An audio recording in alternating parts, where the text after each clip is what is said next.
陛下，臣有事启奏。自从丞相离京之后，您已经好几日没有递出批复了。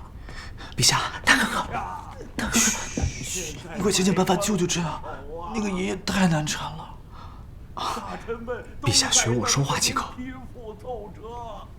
不行不行，亚父不许我和他们讲话，我一和他们讲话，亚父就打我。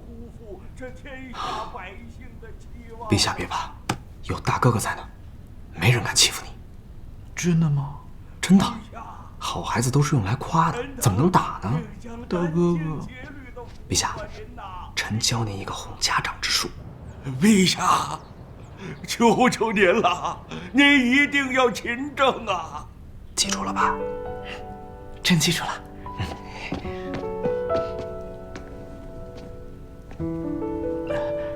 爱卿教训的是，朕今夜就批复奏折。大胆一点，有哥哥在呢。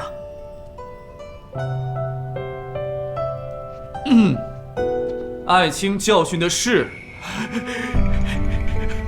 朕今夜就批复奏折，哪怕累死在这龙岸上，玉龙并天，驾鹤西去了，也一定要把这奏折给批复出来。